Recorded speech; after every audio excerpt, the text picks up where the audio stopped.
Messi কি পরিমাণ নম্র এবং ভদ্র খেলোয়াড় তা আমরা সবাই জানি। চেলসির কিংবদন্তি ডিফেন্ডার জন টেরি একবার এমন একটি ঘটনা শেয়ার করেছিলেন মেসির নম্রতা ও ভদ্রতা নিয়ে। চলুন শুনে নিই জন টেরির সেই গল্পটি। যখন আমরা বার্সেলোনার বিরুদ্ধে খেলার জন্য যাচ্ছিলাম, আমার ছেলে আমার কাছে মেসির সই করা একটি শার্ট চেয়েছিল এবং আমি প্রমিস করেছিলাম যে আমি ওর জন্য সেটা নিয়ে আসব।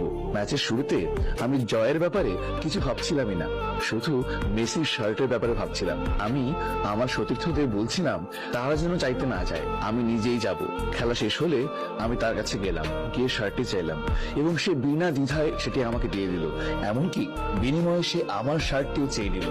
কি নম্রতা! কিন্তু যেহেতু আমি টানেলে প্রবেশ করছিলাম, হঠাৎ আমার মনে পড়লো যে আমার ছেলে তার অটোগ্রাফও চেয়েছিল। আমি খুবই দুঃখিত হয়ে বার্সেলোনার লকার রুমে গেলাম, কিন্তু তারা বলল এটি রেস্ট্রিক্টেড। আমি অপেক্ষা করলাম, তারপর হঠাৎ মেসি উপস্থিত হলো। আমার দিকে এগিয়ে এসে হাসি মুখে বলল, তুমি কি এবার আমার বুটগুলোও চাও? আমি হাসতে হাসতে বললাম, না, আমি আজ রাতে বাড়ি ফিরতে পারবো না যদি তুমি আমার ছেলের জন্য এই শার্টে সই না করো। আমি তাকে প্রমিস করে এসেছি। মজার বিষয় হলো আমি কলম আনিনি সঙ্গে। আমি খুঁজতে গেলাম কলম এবং যখন ফিরে এলাম দেখি লিও এখনো আমার জন্য অপেক্ষা করছে। তার সতীর্থরা বাসায় চলে গিয়েছিল, তবুও সে অপেক্ষা করছিল আমার জন্য। সে সই করলো এবং আমি তাকে বললাম ধন্যবাদ আর দেরি করানোর জন্য দুঃখিত।